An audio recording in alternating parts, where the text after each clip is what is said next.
하나님 말씀 보겠습니다. 창세기 28장 10절 말씀입니다. 창세기 28장 10절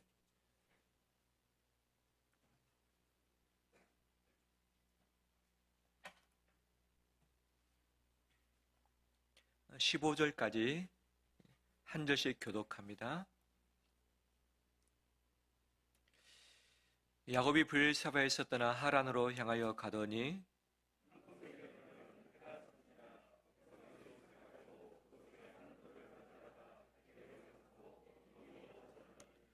꿈의 번죽 사닥다리가 땅 위에 서 있는데 그 꼭대기가 하늘에 닿았고 또 번죽 하나님의 사자들이 그 위에서 오르락내리락 하고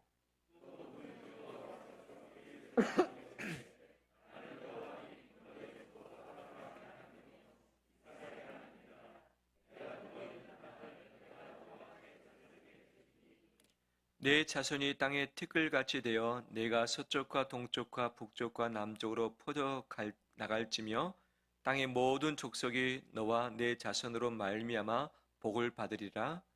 내가 너와 함께 있어 내가 어디로 가든지 너를 지키며 너를 이끌어 이 땅으로 돌아오게 할지라. 내가 내게 허락한 것을 다 이루기까지 너를 떠나지 아니하리라 하신지라. 아멘. 주의 이름을 축복합니다. 서로 인사 나눌까요? 한 주간 고생 많이 하셨습니다.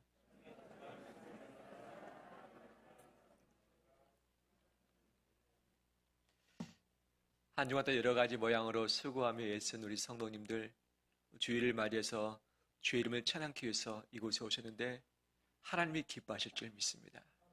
하나님 우리 예배를 받으시고 한량없는 은혜로 우리 머리 위에 쏟아 부으실 줄 믿습니다.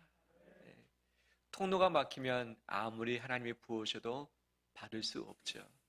통로가 활짝 열려질 때에 하나님이 부으신 은혜와 복을 우리가 받을 수 있는 것 아니겠어요? 통로의 확보에 좋은 기회는 예배 시간인 것이죠. 오늘 예배 하나님이 나에게 주신 말씀이 있습니다. 그 말씀을 꽉 붙잡길 원합니다. 우리 모두는 성공했을 때가 있습니다. 참 잘 나갔을 때가 있죠. 혹시 지금이 나는 성공 시대를 살아가고 있다 생각되신 분 혹시 계신가요? 예, 감사합니다. 예, 딱 한 분 드셨네요. 야, 감사합니다. 한 분 계셔서 너무 감사하네요. 들고 싶지만 또 눈치가 보여서 안 드신 분도 계시기도 하겠죠. 성공했다라면, 잘 나가고 있다면 그 이유가 다 있죠.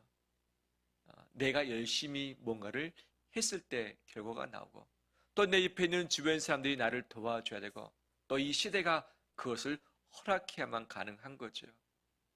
우리의 앞에 삶 가운데 이런 귀한 성공의 역사가 예비되고 펼쳐지길 주의 이름으로 축원합니다. 반대로 실패했을 때도 있을 것입니다. 뭔가를 다 잃어버릴 때가 있고 마음이 저 밑바닥에 떨어져서 허우적거리면서 신음할 때도 분명 있었을 것입니다. 건강을 잃어버리고 내 돈을 잃어버리고 내 지위를 잃어버리고 직장을 잃어버리고 사람을 잃어버리고 내 꿈을 잃어버릴 때 그렇죠. 대신 우리는 국가와 민족을 내가 현재 살아있는 지금 동안에는 잃지 않았습니다. 그런데 국가와 자기의 국토를 잃어버린 국민들은 얼마나 피눈물 흘리고 있을까요? 여러 가지 많은 이유 때문에 우리는 실패를 경험하기도 하고 그 다음에 신음할 수밖에 없는 존재인 것이죠. 여러 가지 많은 이유가 있지만 나 때문에 너 때문에 시대 때문에 그럴 수 있는데 그 중에 놓쳐서는 안 될 한 가지가 있다면 그것은 무엇인가? 바로 욕심의 문제일 것입니다. 욕심. 내가 어느 정도 잃을 수 있습니다. 그런데 생각보다 더 많이 잃을 때가 있어요. 언제나 돈을 더 많이 벌고 싶은 마음이 내 안에서 욕심으로 작동할 때에 더 많이 과하게 투자를 하게 되는 거죠. 잘 되면 더 많은 수확이 있겠지만 그렇지 않을 때 있는 것 아니겠어요? 그렇다면 내가 욕심낸 만큼 더 많이 잃어버리게 된 것이 우리 인생 여정인 것이죠. 더 성공하기 위해서 애를 쓰지만 하나님이 나에게 허락하신 범위가 있고 그다음에 법과 윤리와 도덕 내에서 할 수 있는 바로 지정된 영역이 있는 것이죠. 이것을 벗어나서 하려는 것이 욕심이죠. 욕심 부릴 때에 그 높은 곳을 오르기보다는 더 밑바닥으로 처박힐 때가 분명 있지요. 욕심을 내려놓으면 되는데 더 많이 갖고 싶은, 더 높아지고 싶은, 더 빨라지고 싶은, 지금보다 더 나아지고 싶은 그 마음이 나를 사로잡을 때에 좀 더 누려보고 싶은 마음이 있는 것이죠. 그러다가 더 많이 잃게 되어지고 추락하는 경우가 참으로 많이 있습니다. 1m 높이에 올랐다가 내려가는 것은 조금 넘어질 수 있고 좀 무릎이 까질 수 있습니다. 하지만 그것이 10m, 15m라고 한다면 치사율에 달할 수도 있는 것 아니겠습니까? 더 높아질수록 떨어지는 속도도 더 큰 것이고 천천히 가면 부딪혀도 크게 손상 입지 않습니다. 하지만 시속 30km, 60km, 100km 또는 100km를 훨씬 넘어서 갈 때에 부딪히게 되면 산산조각 나고 목숨까지도 잃을 수 있는 것이 인생의 속도인 것이죠. 옛날에 교통사고는 있을 수 없는 단어였습니다. 오늘날의 교통사고가 참 많아졌죠. 그 이유 중 하나가 차가 많아졌기 때문이기도 하지만 속도가 빨라졌기 때문에 사고 났을 때 큰 사고로 이어질 수 있는 것이죠. 오늘 본문에 야곱의 그런 모습이 나옵니다. 야곱이 현재 나이가 약 75세 또는 76세로 추정이 되고 있습니다. 그가 147세까지 살았습니다. 이제 인생 절반 정도 살아온 것이죠. 지금까지는 안정스러운 삶을 살았습니다. 아버지 이삭이 거부였습니다. 가진 것이 상당히 많았고 그 안에서 자식으로서 딱 둘밖에 없는데 작은 아들로서, 쌍둥이 작은 아들로서 누리고 있었던 삶이 상당히 부유했을 것입니다. 그런데 이삭이 욕심을 좀 부렸습니다. 무슨 욕심 부렸는가? 아버지가 죽게 되면 상속을 받게 되었습니다. 근데 이 유대인들은 그때 당시는 장자에게 우선순위를 줬던 거죠. 장자는 다른 자녀들보다 갑절을 받았습니다. 좀 2명밖에 없기 때문에 만약 이것을 가지고 환산한다면 100에 3분의 1을 누가 갖습니까? 형인 이삭이 갖게 되어지고 3분의 1만 야곱이 갖게 되어진 거죠. 아버지의 거부기 때문에 3분의 1만 물려받아도 충분할 수 있는 그런 분량인 것이죠. 그런데 야곱이 더 많은 것을 갖길 원했습니다. 그래서 형이 배고팠을 때 바로 죽을 끓여서 줌으로 인해서 형의 장자권을 샀습니다. 형은 이 장자권이 뭐냐? 있으나 없으나 똑같지 않느냐? 대수롭지 넘겼지만 야곱은 머릿속에 계산이 있었던 것이죠. 아버지가 언젠가는 돌아가신다. 그러면 재산을 얻게 될 것이다. 누가 얻을 것인가?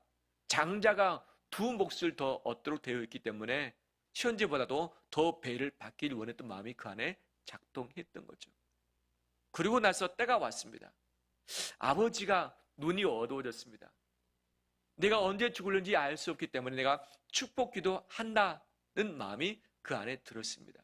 그런데 이삭 아버지가 2 아들 모두에게 축복기도 해줬으면 좋겠는데 큰 아들에게만 축복기도 해준다고 하는 거죠. 야곱은 더 많은 복을 얻기 위해서 욕심 부리고 있는 중인데 형이 그 축복기도 받으면 어떻게 될까? 형에게 모든 것이 다 가버릴 것을 염려했던 거죠. 그런데 이 소식을 어머니 리브가가 엿들었습니다. 그리고 리브가가 머리를 쓴 거죠. 야곱을 불렀습니다. 야곱아, 아버지가 지금 축복기도 하길 바라는데 단 한 번밖에 기회가 없다. 너가 받아야 되지 않냐? 너가 가로채라. 엄마 어떻게 해요? 나는 형하고 다른데 아빠 눈이 안 보이니까 속여라. 털로 너 몸을 좀 준비하고 가면 되지 않느냐? 이글만이 발각되면 어떻게 합니까? 만약 저주가 내리면 어떻게 합니까? 엄마가 말합니다. 저주 내리면 내가 다 받을 테니까 너 걱정 말고 그 일을 하라 말하는 거죠. 야곱이 정말 정직하게 거짓을 거절했다면 욕심 부리지 않았을 텐데 야곱 마음에도 그런 마음이 있는 것 아니겠어요? 한 번밖에 없을 수 있는 아버지의 축복의 타임, 그것을 자기가 가로채기로 결정하고 아버지를 속이고 형을 속여서 그것을 받는 것이죠. 그 내 축복기도 받은 이후에 어떤 일이 벌어집니까? 축복된 삶이 펼쳐집니까? 아니었습니다. 그 욕심을 통해서 축복 기도를 받았지만 그 직후에 가정에 분란이 일어나기 시작을 했던 거죠. 이것을 알았던 아버지의 마음이 상당히 상심이 컸을 것입니다. 형은 어떻습니까? 아버지에게 고기를 대접하면 축복기도 받을 것을 생각하고 고기를 열심히 가져왔더니 이미 끝났다라고 이야기하고 있죠. 형에게서 분노가 올라왔습니다. 그래서 야곱을 죽이겠다고 선언을 한 거죠. 아버지하고 어머니는 큰일 났다 생각했습니다. 이 형제끼리 싸우다가 둘 다 잃을 수 있기 때문에 이 동생을 피신시키기로 마음먹는 거죠. 어디로? 바로 아내의 고향인 하란 바단 아람으로 보내길 원했습니다. 거기는 아내의 오빠, 또 야곱으로 말한다면 외삼촌이 살고 있었던 거죠. 너 외삼촌 집으로 피신해 있어라. 그래서 800에서 900km 떨어진 그 길을 이 야곱이 갑자기 야반 도주를 하는 거죠. 형에게 죽임을 당하지 않기 위해서. 그런데 뭔가를 가져갈 수 있습니까? 그때 당시는 땅보다는 이 가축이 그 부의 상징이었는데 가축을 끌고 갈 수 없는 것이겠죠. 빈손으로 아무것도 얻지 못한 채 집을 떠나게 됐던 거죠. 모든 것을 하루아침에 다 잃어버리게 되었습니다. 안정적인 자기의 생활도 잃어버렸습니다. 부모님과의 관계, 가족 관계도 잃어버렸습니다. 가정을 잃어버리고 홀로 떠나게 되었던 것이죠.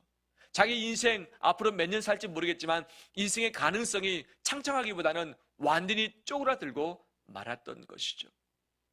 더 좋은 것을 얻기 위해서 욕심을 한껏 부렸습니다. 하나님이 허락하시지 않는 범위를 넘어섰습니다. 누군가를 속이면서까지 거짓으로 그것을 받아냈던 것이죠. 받아내기는 했습니다. 하지만 그것이 축복으로 오기보다는 가정의 저주로 임했던 것이죠. 이처럼 야곱은 인생의 첫 번째 실패를 처절하게 경험을 하고 있습니다. 우리 인생에서 실패를 경험할 때가 분명히 있었을 것입니다. 성공치 못하고 미끄러질 때가 다 있었을 것입니다. 그런데 그 이유 중에 하나가 욕심 때문이라는 것은 우리는 피할 수 없는 것이죠. 그 욕심을 부리지 않았다면, 네가 그것을 원치 않았다면, 그것을 행동하지 않았다면 내가 실패하지 않았을 텐데 그것을 붙듦으로, 바로 욕심 부림으로 내가 모든 것을 잃게 되는 일들이 분명히 있는 것이죠. 아담과 하와가 선악을 알게 하는 나무의 실과를 따먹고 싶은 욕심이 생겼습니다. 욕심을 제어하고 버려야 될 텐데 버리지 못했습니다. 이것이 행동으로 나타났습니다. 결국 하나님으로부터 버림당했습니다. 선악과는 먹었습니다. 먹기는 먹었는데 이것이 축복이 아니라 도리어 저주가 되고 말았던 것이죠. 혹시 내 눈과 마음을 속이는 선악과 같은 욕심의 과일이 있지 않습니까? 내가 내려놓고 포기해야 되는데 포기치 못하고 붙들고 있는 내 욕심은 없습니까? 그 욕심과 함께 내 인생이 넘어질 수 있고 깨트려질 수 있습니다. 하나님께서 허락하신 범위 내에서 애를 써서 수고하고 정당하게 노력했다면 그것은 우리가 받을 수 있는 노력의 대가의 열매를 먹겠죠. 하지만 내가 노력한 것보다 더 많은 것을 기대한다든지 내 원하는 욕심을 이루기 위해서 상대방을 속이거나 상대방의 마음을 아프게 한다든지 그렇다면 바로 그것은 욕심을 이뤘다 할지라도 그것이 도리어 내 발목 잡아서 나를 넘어지게 할 수 있는 것이죠. 앞으로의 삶 가운데 최대한 욕심을 내려놓는 우리 되길 간절히 소망합니다. 욕심 나를 사로잡지 않길 바랍니다. 그 탐욕이 한번 나를 사로잡으면 눈에 보이는 것이 없어요. 죄를 죄로 민감하게 받지도 못합니다. 사람을 속이기도 합니다. 그러다가 큰 코 다칠 수밖에 없는 것이죠. 좀 늦게 가면 어떻겠습니까? 아직 좀 안 높아지면 어떻습니까? 내 소리가 더 안 불어나면 어떻습니까? 하나님이 함께 하신 주신 내게 사람들과 동행하면서 가족과 동행하면서 오손도손 살아가는 그 자체가 행복일진데 욕심 부리다가 하나님과 멀어지고 가족과 멀어지고 관계가 끊어지는 것, 이것은 비극 그 자체인 것이죠. 저는 오늘 말씀을 준비하면서 이런 정의를 내려봤습니다. 축복은 관계를 타고 임하고 관계 안에서 누린다. 축복은 관계를 타고 임하고 관계 안에서 누린다. 축복을 담을 수 있는 그릇이 필요합니다. 그 그릇은 관계 공동체 그릇입니다. 그런데 이 그릇이 깨져버린 상황에서 축복이 임한들 누릴 수 없고 담을 수도 없는 것이죠. 근데 우리 인생이 미련한 나머지 관계를 뒤로 한 채 내 욕심을 이루다가 관계가 깨져버립니다. 깨진 관계 안에 은혜가 임할 수 없고 축복을 담을 수 없는 것이죠. 바로 축복이 관계를 타고 흐르고 그 관계 안에서 축복을 누릴 수 있는 것, 이걸 붙잡길 바랍니다. 그런데 이 관계는 꼭 욕심과 서로 정반대일 때가 분명히 있습니다. 반대일 때가 있습니다. 욕심이 내 뜻을 이룰 것인가, 관계를 선택할 것인가, 이 길로 있다면 가급적 관계를 선택하는 우리 되시길 주의 이름으로 축원합니다. 그 안에 하나님의 축복이 흐릅니다. 두 번째, 야곱은 욕심 부리다가 모든 것을 잃었습니다. 아버지의 재산도 잃었습니다. 땅도 잃었습니다. 그리고 자기의 앞길, 이 전반전을 살았습니다. 후반전이 어떻게 될지 모릅니다. 꿈을 다 잃고 말았습니다. 이제 홀로 집을 떠나서 바단 아람으로 가고 있는 중이죠. 베델이란 곳에 이르렀습니다. 그 땅의 이름이 본래 베델은 아니었습니다. 가는 길목에 잠을 잘 곳이 없으니까 그냥 노숙하는 것이죠. 돌을 베개 삼아서 누워 잠을 잤습니다. 그때 꿈을 꾸었습니다. 사닥다리가 보였습니다. 그 다리가 땅에서부터 하늘까지 연결되었습니다. 그 사닥다리를 통해서 천사들이 오르락내리락 하는 것을 보았던 것이죠. 그리고 나서 그 하늘에서 음성이 들렸습니다. 그 음성은 하나님의 음성이었습니다. 야곱아, 야곱아. 그러면서 야곱에게 꾸지람을 할 수 있는 상황인데 그렇지 않았죠. 만약에 제가 하나님이었다면 야곱을 불러서 이렇게 말했을 것입니다. 야곱아, 너가 태어나기 전에 내가 약속한 것 있지 않느냐? 바로 작은 죄가 더 잘 될 거라고 하는 이 약속이 있지 않느냐? 내가 너를 택했다. 그런데 왜 너는 내 약속 믿지 못하고 인간적인 꼼수 쓰면서 왜 아버지를 속이고 형을 속였느냐? 너 욕심 부리다가 이렇게 되지 않았느냐? 너 왜 그러느냐? 너 이렇게 살면 안 되지 않느냐? 하면서 바로 즉각 꾸지람을 주시면서 하면서 하나님이 그를 좀 더 나무랄 수 있었지만 모든 거 다 잃어버리고 후에 막심한 상황, 앞으로 어떻게 될지 알지 못하는 정처 없는 삶을 겪고 있는 그에게 하나님은 이렇게 말씀하셨죠. 13절 말씀입니다. 또 번득 여호와께서 그 위에 서서 이르시되, 함께 읽겠습니다. 나는 여호와니 너의 조부 아브라함의 하나님이요 이삭의 하나님이라. 네가 누워있는 땅을 내가 너와 내 자손에게 주리니. 14절, 내 자손이 땅의 티끌같이 되어 내가 서쪽과 동쪽과 북쪽과 남쪽으로 퍼져갈지며 땅의 모든 족속이 너와 내 자손으로 말미암아 복을 받으리라. 아멘. 하나님이 세 가지 약속을 해주셨습니다. 이것은 축복입니다. 아브라함에게 하셨던 약속을 똑같이 해주셨습니다.